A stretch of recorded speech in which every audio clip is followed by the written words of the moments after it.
नमस्कार दोस्तों, आपका स्वागत है अपने YouTube चैनल PFP में। आज हम गैस सेक्टर को लेकर एक पॉजिटिव न्यूज़ के बारे में बात करने वाले हैं जो कि मार्केट में आती हुई नजर आ रही है। और इस न्यूज़ के चलते एक पर्टिकुलर स्टॉक को तो बहुत ज़्यादा फायदा होने वाला है। कौन सा स्टॉक है, कैसे फंडामेंटल्स है, कौन से लेवल पर बाय करना चाहिए, इन सभी चीज़ों के बारे में बात करेंगे। लेकिन उससे पहले अगर आपने चैनल को सब्सक्राइब नहीं किया है तो प्लीज़ सब्सक्राइब कीजिए। और अगर कुछ बेहतर जानकारी प्राप्त करना चाहते हैं तो एज ए मेंबर हमें ज्वाइन करने के बारे में सोच सकते हैं।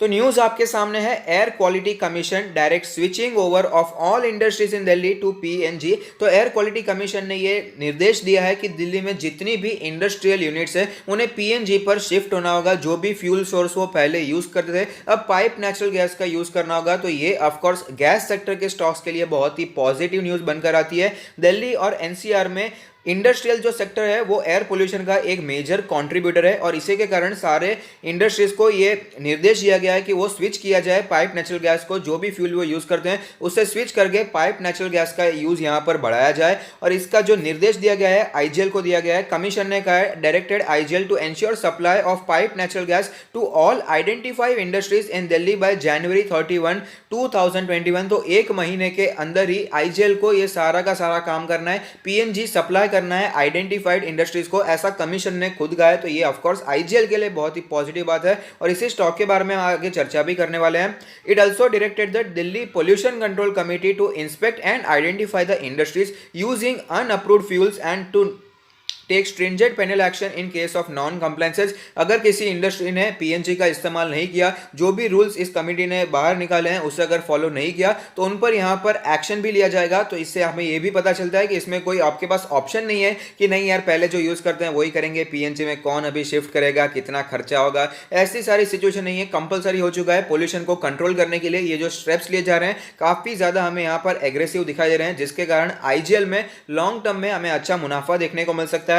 Around 1,644 industrial units spread across 50 industrial areas and Delhi have been identified to switch over to PNG। तो आप समझ सकते हैं कि आईजीएल को अभी भी बहुत काम करना है। 1600 से ज्यादा की इंडस्ट्रियल यूनिट्स है जिसे पीएनजी में कन्वर्ट करना है, जिसे स्विच करना है पीएनजी में। तो काफी काम यहाँ पर आईजीएल का निकल कर आता है। नेक्स्ट है IGL and GAIL were impressed upon to complete the pipeline network metering and associate infrastructure. The commission said the IGL, Delhi pollution control committee and the Delhi government were also asked to work in close coordination with the industrial units so as to target the completion of infrastructure work and switch over to PNG by January 31, 2021।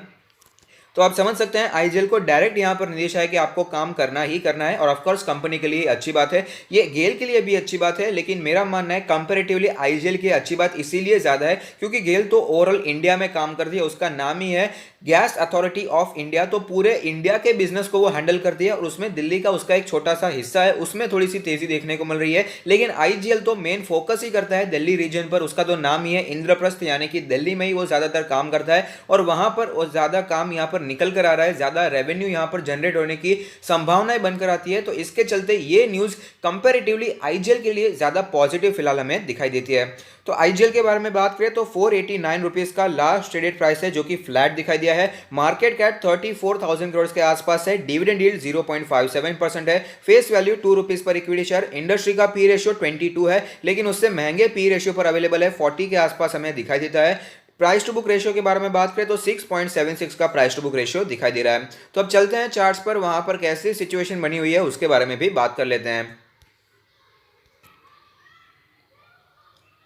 तो आप देख सकते हैं IGL के charts पर हम आ चुके हैं और क्लियरली पता चलता है 300 के लेवल पर अच्छा सपोर्ट लेने के बाद तेजी दिखाई दी, लेकिन कंसोलिडेशन दिखाई दिया था। वापस यहां पर हमें वीकनेस देखने को मिली। 360 के आसपास स्टॉक ने सपोर्ट लिया और उसके बाद अच्छी रैली दिखाई। 500 के लेवल के आसपास ये वापस पहुंच चुका था। पूरी रिकवरी यहां पर हमें देखने को मिली और वापस स्टॉक हमें कंसोलिडेट करता हुआ नजर आता है। इंडिकेटर्स के बारे में बात करें तो मनी फ्लो इंडेक्स का नंबर 54.94 है, जो कि हमें यहाँ पर कंपेरेटिवली थोड़ा सा वीक दिखाई दे रहा है। पिछले कुछ नंबर जो थे 70-80 के आसपास दिखाई देते हैं, तो कंपैरेटिवली यहां पर थोड़ी सी वीकनेस पहले के पैमाने पे दिखाई दे रही है। आरएसआई के नंबर के बारे में बात करें तो आरएसआई का नंबर है 59.34। आप देख पाएंगे ओवर द टाइम यहां पर भी थोड़ी सी वीकनेस हमें देखने को मिली है। अगर बात करें एमएससीडी के क्रॉसओवर्स के बारे में तो फिलहाल जो क्रॉसओवर चलता हुआ नजर आ रहा है, फिलहाल तो बेयरिश क्रॉसओवर चल रहा है, लेकिन पूरी संभावनाएं बनकर आती है कि यहां पर हमें बुलिश क्रॉसओवर भी बनता हुआ नजर आ सकता है, क्योंकि पिछले 3 दिनों से जो हिस्टोग्राम बन रहे हैं वो ग्रीन बनते हुए नजर आते हैं।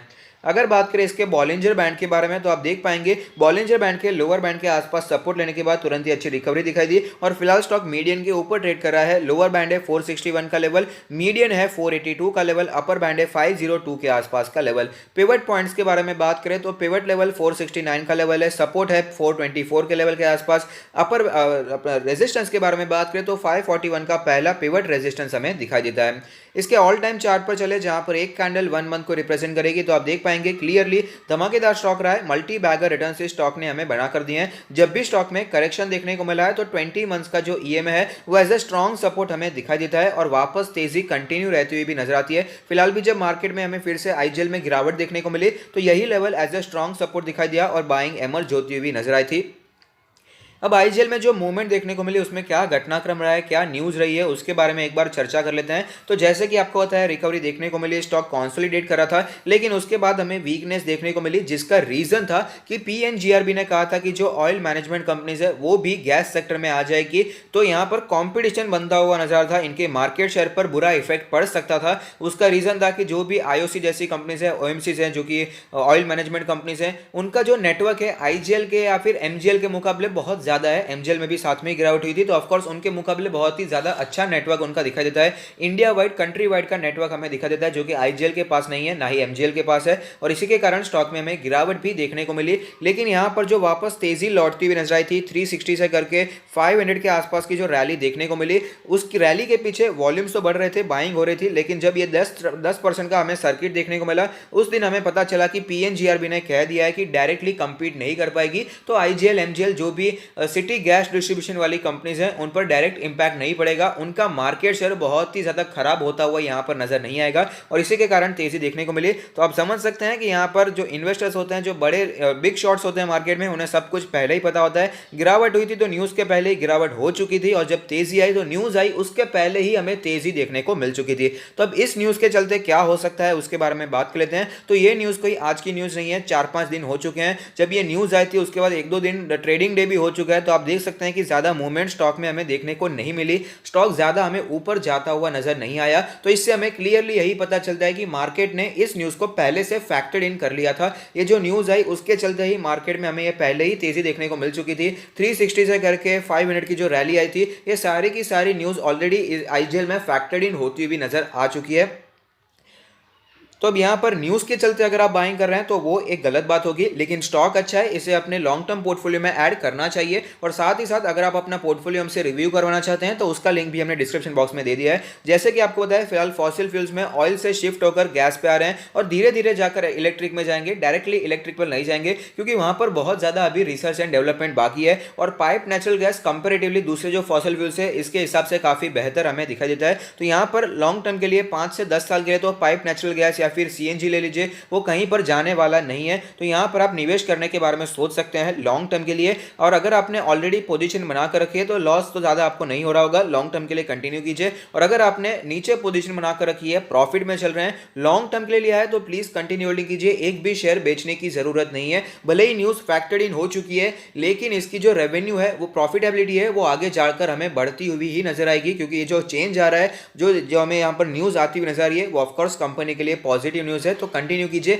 लेकिन अगर आपने शॉर्ट टर्म के लिए लिया है तो एक रेजिस्टेंस का लेवल है जो कि आपको ध्यान में रखना चाहिए। एक्चुअली 2 रेजिस्टेंस का लेवल है, एक तो है 500 का लेवल जो कि इसका काफी समय से कंसोलिडेट करता हुआ नजर आ रहा है। पहले भी यही लेवल एज ए रेजिस्टेंस हमें देखने को मिला है और उसके बाद हमें गिरावट भी देखने को मिली थी और फिलहाल स्टॉक उसी लेवल के आसपास कंसोलिडेट करता हुआ नजर आता है। तो ये लेवल शॉर्ट टर्म के इन्वेस्टर्स के लिए बहुत ही इंपॉर्टेंट लेवल है। और दूसरा लेवल है 525 530 के आसपास का लेवल जो कि इसका पुराना ऑल टाइम हाई है। उस लेवल पर भी हमें यहाँ पर एज ए रेजिस्टेंस फेस करना पड़ सकता है। अब बात करें फ्रेश इन्वेस्टमेंट कहाँ पर करना चाहिए, तो हमने यहाँ पर आपको सजेस्ट किया था कि 450 का लेवल अच्छा लेवल है और उसी लेवल से स्टॉक ने बाउंस बैक दिखाया और वापस हमें तेजी कंटिन्यू रहती हुई नजर आई है। तो अगर आप यहाँ पर बाइंग करना चाहते हैं तो मेरा मानना है कि 450 का लेवल बहुत ही अच्छा लेवल है इन्वेस्टिंग शुरू करने के लिए।